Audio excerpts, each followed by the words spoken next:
At long last, week one of the 2023 NFL season is finally here for the Carolina Panthers. What should be reasonable expectations for the Panthers in 2023? We'll talk about it right here on Locked On Panthers.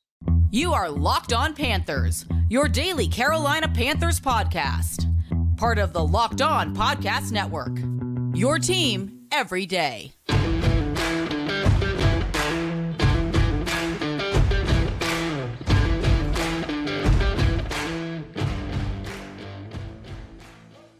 Welcome into another edition of the Locked On Panthers podcast, a part of the Locked On Podcast Network.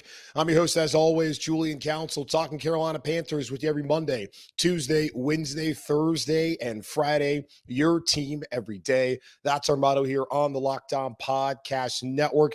Make sure to subscribe or follow the show for free on YouTube or wherever you listen to your favorite podcasts. And be sure to follow me, Julian Council, on Twitter, at Julian Council. We're starting this week. The weekly Wednesday mailbag is here throughout the entirety of the regular season here on Locked On Panthers. Either at me or DM me over on Twitter, at Julian Council, to get those questions into me now.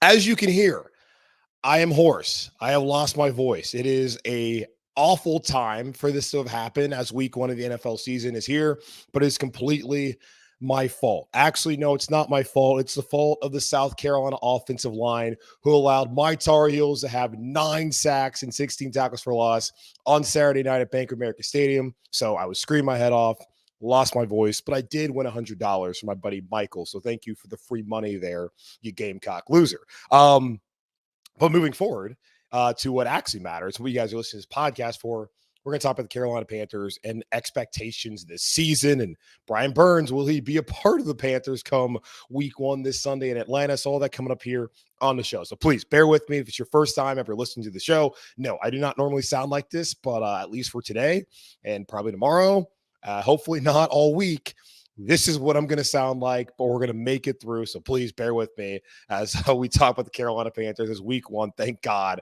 it is finally here. Here is the question I have for you. And I have asked y'all, and I had a lot of people reach out to me on Twitter because I did ask you your DM situations and to let me know what y'all thought as far as what are reasonable expectations for the Carolina Panthers. I was going to read a lot of them, but then I found out that Brian Burns, once again, wasn't there as far as walkthroughs, was in the building, but may not play on Sunday. So we kind of had to rearrange things on today's show here on a Labor Day Monday, as I'm getting this out to you a little bit later than I typically would. But I saw a lot of people say between 6 and even 11 wins for the Carolina Panthers in 2023 under head coach Frank Reich. Now, of course, Carolina Panthers started off horridly last year, but Steve Wilkes, taking over this team in the final 12 games in the season, was able to go 500, 6-6, and had them week 17 on the road against Tampa Bay, where if they win that game and they handle the expectations, or at least they handle winning, and then go and follow up the next week against New Orleans, which we'll never know had they been able to actually win in New Orleans the week after that, had they actually won in Tampa Bay. Had they done that, they would have been a playoff team, a team that would have fired the coach after 5 weeks, started off 1-5, would have been a playoff team had they taken care of business in the final 2 weeks, but primarily week 17 on the road against Tom Brady, Mike Evans, and a Bucs team that unfortunately ripped apart this secondary. The Panthers overachieved last year when you look at a coach who was in over his head. And you saw once again Matt Rule, who struggled in one possession games in the NFL, keeping up a tradition there at Nebraska that Scott Frost have put together the last couple of seasons, as they lost a one possession game and had awful quarterback play, 3 interceptions by Jeff Sims. So Matt Rule carrying over what he did in Carolina. So one game there in Nebraska, even though I think he'll be fine long-term in Lincoln, but still, Matt Rule was in over his head. The staff was not where it needed to be. The only 2 coaches from the staff last year that are still here are James Campen, the offensive line coach, and Chris Tabor, the special teams coordinator. That staff was not up to par, even though it was better as far as more experience last year than it had been in the previous years. The team has young guys that unfortunately have not had an opportunity to really win big in the league, but they got to see what it takes to be in contention a year ago. So despite having awful quarterback play and even some bright moments, some guys like Sam Darnold and even PJ Walker in that start in Atlanta, this was a run first team. This is a one-dimensional offense. And in the NFL, you cannot win big as a one-dimensional offense. And in today's NFL, you cannot win at all unless you have a quarterback capable of getting the ball out on time, getting it out accurately, and taking care of the football, which I think the Carolina Panthers now have in Bryce Young. But let's also understand heading into this year, while it's rightfully true that everyone should be excited. You have a new head coach. You have an owner who is willing to open up his checkbook in order to build what I think is an excellent staff here in Carolina that is experienced, unlike what you've had the last couple of seasons. Everyone should be excited. Absolutely. Football's back. I hate so much when people get to football season, they're excited, the team loses 1 week, and they're like, oh, bleep this, I hate this team. It's so crazy because you spend all off season talking about how much you miss it. So everyone should be excited about this upcoming season. I just want everyone to just be cautiously optimistic. Now, feel however you want to feel. I just don't know if we should be placing too heavy of expectations on the Carolina Panthers. By no means is any reasonable, sober person out here saying the Carolina Panthers are going to win the Super Bowl. I think there's a decent amount of people who think that they're, I don't know if it's decent, but I think there are people out there who think they're going to win a division. I don't think it's crazy to think that they can win the division. I just don't believe year one with Frank Reich, a rookie quarterback, and offense and defense and new schemes, that should be the fans' expectation. But again, y'all reached out to me. Plenty of you said that your expectation was to win the division. Plenty of you said the expectation was to be competitive, maybe win 8-9 games. And some of you aren't all that positive at all. But there was every spectrum. Now, there was no one saying they were going to go like 1-16, but everyone was pretty much between 7-11, really more like 8, 9, 10 wins, which I feel like is not a crazy number. My number is 8-9 for the Carolina Panthers. I just got to see it. And last year I was bullish on them. I was a fool, but now I'm just going to wait and see. I do think that Bryce Young is going to be the best quarterback the Panthers have had since Teddy Bridgewater. If you look back at his stats, wasn't terrible, just was horrible in the situations that matter most. And that's in the last possession of the game where you're trying to tie or send into overtime. And he could not do that over 8. I don't believe that's going to be the case at all for Bryce. I do think numbers wise, Bryce will put up the best numbers that we've seen since Bridgewater, who honestly was better than the other guys that they tried to replace him with the last couple of seasons. But I do think long term, Bryce Young will be a much better player than what Teddy Bridgewater has been coming out as a first-round pick to Minnesota out of Louisville. So they're going to get the best quarterback play by far and more consistently, I think, really, since the first half of the 2018 season when the Panthers are 6-2 of Cam Newton. Like, I think that's kind of what we're looking at. Now, I'm not saying that Bryce Young's going to be an MVP candidate and contender. I do think he can be offensive rookie of the year in the NFL, but I do think Bryce Young is going to go out there and he's going to operate this offense in the manner that they want. And you saw it in the preseason where he didn't get protected great. He didn't have his receivers out there really, but he was able to still look calm and cool and collected and look like exactly the kind of player they wanted to take their number 1 overall, who could come in and operate this offense from day one, which he's done. I think the running game will be good. I do think the offensive line will probably take a step back, just knowing that you got to put in Chandler Zavala as a right guard for the time being until Austin Corbett comes back. But I do not have my concerns about Ike Ekwonu. I'm not concerned about Taylor Moton. I'm not concerned about Bradley Bozeman. I think this offensive line will be just fine. They're just going to have to go tick back, because if you lose your second highest rated offensive lineman according to Pro Football Focus and you put in a rookie, you're not going to be better. So I don't think they're going to be bad. I just think they're going to be just a rung below where they were a year ago, but that should still be good enough to keep Bryce upward and for this team to be able to run the football like they were able to do in the final 12 weeks of the season last year here in Carolina. The wide receiver core, it's underwhelming. I'm being honest with you. I think Adam Thielen still has something to give this year. I'm concerned about the injuries to guys like TJ Chark. Chenault with the concussion, I think he should be fine. Terrace Marshall, he's shown throughout his career so far in Carolina, he can't stay healthy. I do think Jonathan Mingo can be a good player for them, but that's a lot to put on a guy out of Ole Miss who's from a second round pick rookie alongside with Bryce Young. So I'm just not impressed by the wide receiver core, but there's more options. And it helps that you have Hayden Hurst here, where the tight end will no longer be an endangered species in this Carolina Panthers offense. And I think Miles Sanders can give you something receiving out of the backfield as well. So this will be a better passing offense in Carolina this season, and I'm excited to see it. Defensively, the defensive line there's some concerns for me. Derek Brown's great. I think Chateau will be good for them. Deshaun Williams will be good. I don't know how much I'm believing LeBron, Ray, and Nick Thurman. I think they need to add somebody to that group, a veteran. That would certainly help, as Thurman and Ray have really not played at all in the NFL. And I know they're backups, but if Brown goes down, the Panthers are in a bad situation in this new 3-4 scheme that they're running under Jero Vero, the defensive coordinator here in Carolina. So they need to bring somebody else in, but they can stay healthy and Brown can build off of last year. They can have a good defensive line unit. I just don't love the depth there. Inside linebacker, I think Frankie's going to be great again. Shaq Thompson would be great. Not a lot of concerns. Outside linebacker, we're going to get to him momentarily. I think they'll get it figured out with Brian Burns, but he might not be there on Sunday. But Burns will be great. I think he has a chance to be an all-pro this year. Justin Houston, I don't know if he's going to get 9.5 sacks again, but if he can give you 7, and then if Haynes, who we're going to talk about him later, if he can come back and be healthy and help you out, I think they can be fine in the edge. But there are some injury concerns and some depth questions still on this defense. But the secondary, I feel good about them.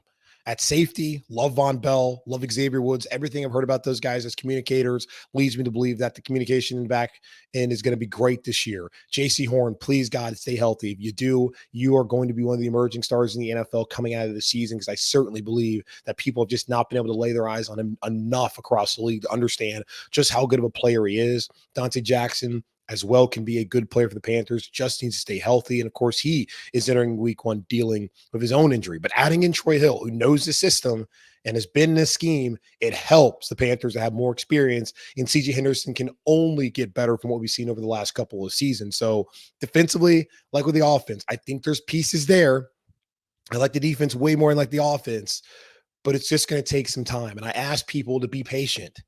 The offense barely played with each other in the preseason. Yes, they got practice reps. They got the joint practice day with the Jets, but Bryce has not had everyone out there with him. He hasn't had Austin Corbett out there as his right guard. He hasn't even had Chandler Zavala out there as his full-time right guard for the majority of the offseason and training camp and preseason. Also, he hasn't had some of the receivers out there. We haven't seen Laviska Shenault really run with the one. Same thing with Terrace Marshall. We haven't even seen Miles Sanders. So it's just going to take some time with these new schemes, rookie quarterback, for this team to really get to where they need to go. And I look at the first 6 weeks, it's tough. 4 your first 6 games on the road, still a young team learning with a young quarterback. If they start out poorly, don't be concerned. I do think come the second half of the season, when they get more home games, they get more experience, they understand what they're doing in these schemes, that this will be a dangerous team. I don't think they'll be a playoff team, but I do think that they're going to factor in to how the NFC playoff picture shakes out come December and January. They will be playing important football games again. And that over-under number 7.5, I'm going over on it. I think 8-9, that's the right number for the Panthers. If they get to 9-8, that would be awesome, because that could set up next year for a team to finally, for the first time in franchise history, have back-to-back winning seasons. I would like to get there. Right now, I'm going 8-9. And for me, year 1, it's all about developing Bryce Young and showing that you can be a competent and competitive organization, which I believe they will be. Year 2, you need to take steps from year 1, in particular, Bryce Young taking that next step. And it would be nice to make the playoffs. And honestly, based on how Bryce plays this year, I'm probably going to be calling playoffs for next year. But year 3, make no mistake, if they don't make the playoffs the first 2 seasons and they're building with it and have a quarterback in Bryce Young, where a lot of times it's that third year of a rookie quarterback, or for these young quarterbacks where you first see them really take that step and be one of those top players in the NFL, at least show that they can be that. That is when you should really have the expectations. So I'm not saying not to have expectations now. Just be reasonable about it.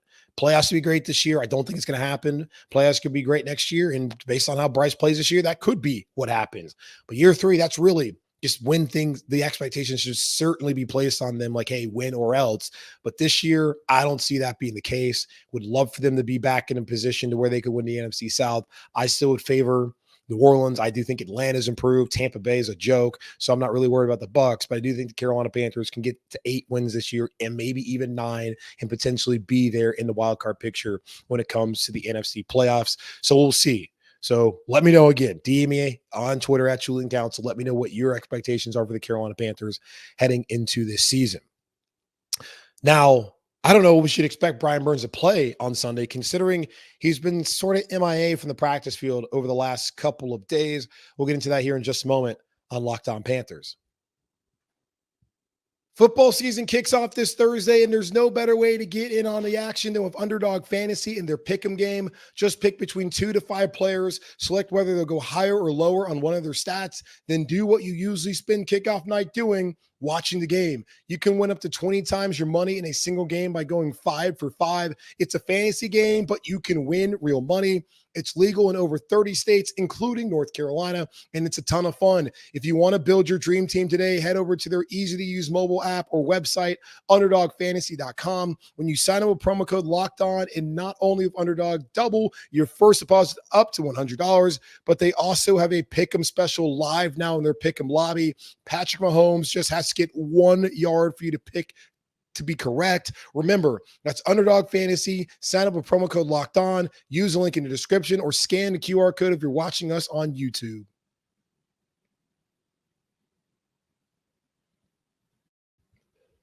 Are we sure that Brian Burns is going to play on Sunday?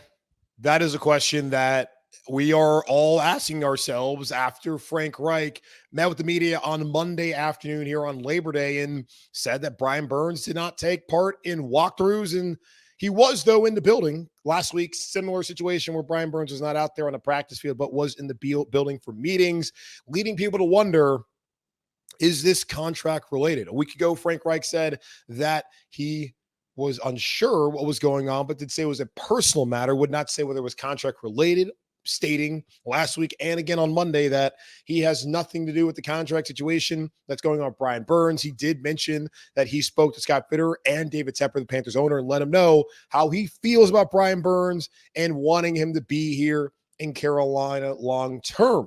So now we're sitting here days away from the season opener, and we're wondering if the Carolina Panthers best player, is it safe to say Brian Burns is the Panthers' best player? Because I think it's fair to say that if the Panthers' best player will be out there week 1 because the Panthers have failed to give him the contract that he's looking for. Now, let's also understand the role that Nick Bosa in San Francisco plays in these contract negotiations. Nick Bosa, who also is not out there on the practice field with San Francisco, is someone who is one of the best edge rushers in the NFL, just like Brian Burns. He's been a little bit better than Burns, and he's probably going to get paid the most money by any edge rusher in the history in the NFL. I would imagine that Brian Burns is sitting here. As I've told y'all before, anytime we talk about this, I can imagine that he's sitting here waiting to see what Bosa gets. I feel like for Burns, his best argument for trying to get as much money as possible, which I am all in favor for, these teams don't give a damn about these players. They're going to use them, abuse them, and lose them when they don't think that they can help them anymore. So these players should absolutely do what's best for them while they can at a young age and cash out. Now, Burns wants to be in Carolina. Fitterer says he wants Burns to be in Carolina. And if you look at things right now with Marquise Haynes headed to IR, you're bringing in Justin Houston, had a great year, but he's an aging player, and you have young guys. And Gross Modest is still, I guess, a young guy who hasn't done anything for you. And you look at Amari Barno as well and DJ Johnson. They can't afford to not have Brian Burns on the field. Kind of a similar situation there in San Francisco, except they have a better defensive line what the Panthers have. But as far as edge rush goes, Brian Burns is the Panthers' edge rush. And we saw that last year. Yeah, Haynes stepped up, Luvu as well in his first year as a starter. But the Carolina Panthers need Brian Burns on the field if they want to have the kind of season that they hope to have. And they're going to need him on the field for the years to come if they want to go out there and win Super Bowls like David Tepper said Bryce Young is here to do. But you need to have Burns out there in order to do that, and you need to go ahead and pay the man. Now, for Burns, I would continue to be patient. I'm not saying that if I was in the situation, I would sit out and not play week 1, but I can understand him not wanting to put himself into harm's way. That's probably why he didn't play in the preseason. Now there's a lot of philosophies out there nowadays. There's no reason to put your starters out there in the preseason. You get much more done in joint practices, which a lot of teams in the league do. The Panthers, of course, did theirs with the Jets, where Brian Burns was active, and we saw him out there making some plays. So it's not like he hasn't been willing to go out there throughout the preseason and training camp, as far as really training camp and practice. But as we've gotten close to the season, as a deal has not been done, now we're kind of seeing that maybe that's what's happening, but it's been personal matter. Brian Burns hasn't spoken. We have no idea what the situation is. Frank Reich has also said how he really appreciated the maturity that Brian Burns has shown, the leadership being out there. Same case with Scott Fitterer and these whole contract negotiations. And when asked, Frank Reich was asked, hey, have those your feelings changed? He said, nothing but the highest regard for Burns, that life is complicated sometimes. We just got to keep moving forward day by day. He also recognized that he could be going out there in his first game as the Panthers head coach on Sunday in Atlanta without Brian Burns. I'm not quite sure what the fan reaction will be. I'm sure a lot of fans are probably going to be ticked off because the season's here and they're going to call Brian Burns selfish. And in a way, yeah, it's selfish, but he's got to do what's best for him. Because again, the league, the NFL does not care about these players at all. So Burns needs to go out there and get his money. And the Panthers need to stop messing around. They have no leverage. When they didn't trade him at the deadline last year, they had no leverage. When they didn't trade him when they moved to number 1 to get Bryce Young, they had no leverage. When Scott Fitterer literally said Burns will be here, they have no leverage. They have no one on this roster who is in their prime and anywhere close to Brian Burns. Now, of course, Justin Houston a couple years ago was, but no one else on this roster provides what Brian Burns provides to the Carolina Panthers. They need to quit messing around, pay this guy, and don't have the situation play out where he's not playing on Sunday afternoon. San Francisco, same case. I would ask you and encourage you to get the deal done with Nick Bosa so Brian Burns can get a deal done here. And the last time I saw any reporting on this, it was Albert Breer was saying that, that, and I didn't read Peter King's Football Morning America yet, so maybe he said something on Monday. But Albert Breer, I think last week, talked about how the Panthers and Burns really haven't had conversations at all recently, which is wild because I know the team, Darren Gant, Panthers.com put this out there back in the summer that the Panthers have put out an offer, and I believe that was in June. Well, they need to put out a bigger offer now here in September because they cannot miss Brian Burns out there for any amount of time, especially on Sunday in a divisional game where it's Frank Reich top, but they have a certain sense of urgency. All right, let's see it from the organization, that sense of urgency by getting a deal done with Brian Burns and making sure he's out there on the field. But then again, this could all be nothing at all, that Burns will play. I would have a hard time seeing Burns not play. I'm not going to say he's a bad or good guy, whether he plays or not, but it would be surprising in a way to not see Brian Burns out there. But I guess nothing can really surprise you nowadays as guys have to go out there, do what's best for them, earn their money, and set their families up for generations with the kind of wealth you can make, especially as a top-tier edge rusher in the NFL. So we'll be following the situation all week as Brian Burns did not take part in walkthroughs on Monday, was in the building, but Frank Reich is unsure whether Burns will be available come Sunday afternoon in Atlanta against the rival Falcons. Another edge rusher who will not be available is Marquise Haynes as he was placed on IR. What does this now mean for the Carolina Panthers edge rushing situation as Burns and Haynes are both guys who could be missing for some period of time? We'll talk about it here in just a moment on Locked On Panthers. Our partners at eBay Motors have teamed up with Locked On Fantasy Football host Vinny Iyer to bring you some of the best fantasy picks each week, all season long. Whether you're prepping for a draft or scouting to waiver wire, every week we're going to provide you players that are guaranteed to fit on your roster. So with draft prep underway, and I would hope you guys already be done with it, let's see what Vinny has picked out for us on this week's eBay's Guaranteed Fit Fantasy Picks of the Week. If you needed undervalued running back to help give your fantasy team a smoother ride in 2023, look to Bill's second-year man, James Cook. Cook will have a receiving role, but earn more touches than that because of his explosive ability versus older, injury-prone Damian Harris. Dalvin's brother also plays in a high-scoring offense where there will be plenty of pleasing big play opportunities. Vinny Iyer from Locked On Fantasy Football is going to help you win your fantasy championship, and eBay Motors knows a championship team is about each player being a perfect fit. Same with your vehicle. With eBay Guaranteed Fit and over 122 million parts and accessories for your vehicle right at your fingertips, you can make sure your ride stays running smoothly. Air filters, brakes, batteries, tail lights, alternators, shocks, struts, you name it. eBay Motors has it, and they'll make sure it's the right fit for your car because eBay Guaranteed Fit helps you understand exactly what part you need for your vehicle the first time. So go forth, switch gears, crank the AC, and say goodbye to sweating if your ride needs a little fixing up, because now you know you'll always be set up for success from the get-go. With eBay Guaranteed Fit, everything your vehicle is calling for is just a click away. For the parts and accessories that fit your vehicle, just look for the green check. Get the right parts, the right fit, and the right prices at ebaymotors.com. Let's ride. eBay Guaranteed Fit, only available to U.S. customers. Eligible items only. Exclusions apply. The Carolina Panthers situation at edge rusher was a key question when the Panthers headed down to Wofford for camp back in July. And it's even more of a question as Brian Burns did not take part in a walkthrough on Monday and is out for what Frank Reich has deemed a personal matter.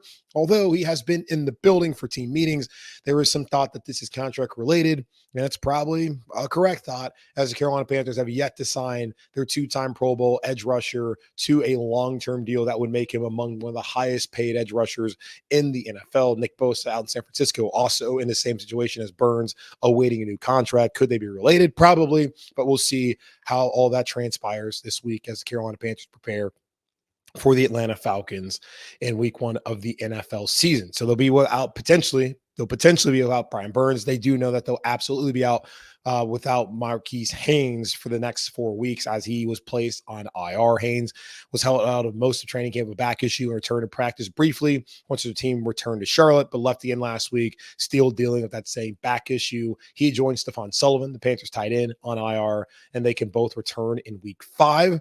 And this now means Carolina Panthers have 2 open roster spots available to fill, and they will likely need to fill one of them with an edge rusher if they're missing Burns, but you would even think they could do that with Haynes being out for a couple of weeks. Same case on the defensive line, where I think they should add a veteran. The Panthers could use either one of those spots to shore up their pass rush and defensive front heading into week 1 against Atlanta. Now, with Haynes being out, this is going to put a lot of pressure on some of the younger guys. I would honestly say the guy who's probably under the most pressure, especially with the Burns situation playing out, is Justin Houston. Justin Houston, we have yet to see play, as he was signed late during training camp. We did not see him in the preseason at all, and that kind of makes sense at his age and what he's being asked to do. No reason to play him. He's getting paid $6 million, up to $7 million in incentives. He's getting paid like a starter. Had a great year last year with 9.5 sacks there in Baltimore. Kind of surprised the Ravens didn't want to bring him back. He has experience with Frank Reich, which is part of why he's here. He's here to be a leader, but he's also here to play and to make some plays for the Carolina Panthers, and to be able to take some of the pressure and the attention away from Brian Burns, who, of course, will command any attention from defensive coordinators every single week this year that he's out there for the Panthers. But if Burns isn't going to play on Sunday, and now with Haynes out for the next 4 weeks, Justin Houston's going to really need to step up, because we have not seen anything out of Yetur Gross-Matos in his first 3 years. And it's still kind of an awkward fit there at edge rusher, at outside linebacker, standing up. We have not seen anything out of Yetur Gross-Matos to believe that he's going to all of a sudden, snap it on and be able to go out and really be the kind of disruptor the Panthers need. DJ Johnson, they're still trying to teach this guy the position. And for Johnson, the 3rd round pick, like when you get the guy in the 3rd round, whether he's a project or not, you're probably wanting to play him. The Panthers are going to need to see something out of him on Sunday, but that's a lot to ask from a guy who did not produce at a high level in college and is more of an athlete trying to be turned into that outside linebacker, edge rusher kind of player. Amari Barno, we've seen flashes. I feel like we've seen more flashes from him than Gross-Matos, at least the last 2 seasons.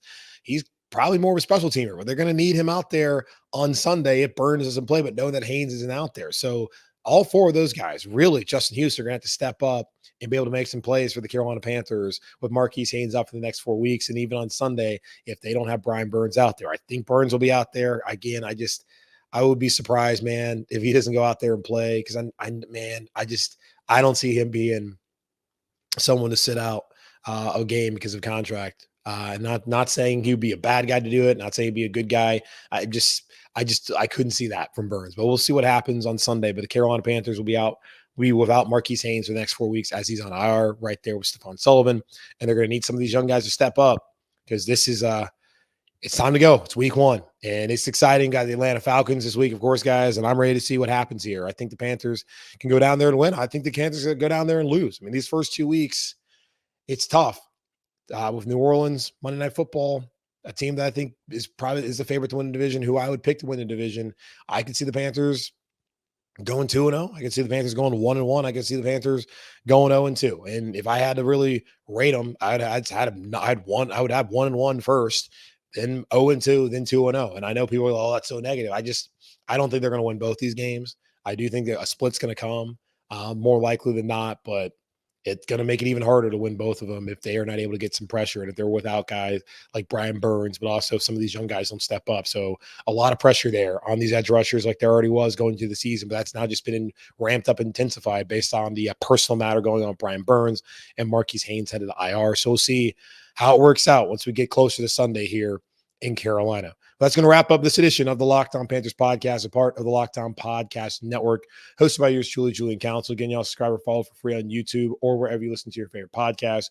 And be sure to follow me, Julian Council, on Twitter at Julian Council, where on Wednesday, I'll be back to answer your weekly Wednesday mailbag questions, doing that throughout the rest of the regular season. Seriously, get those questions in now. I want to do it every week, so give me as many questions as you have possible, and I'll answer those on Wednesday. So stay tuned for all that coming up here on the show. But in the meantime, be safe, be happy, be whole. As always, keep pounding. And I will talk to you guys on Tuesday, where I hope to have a better voice. But we will see. Goodbye.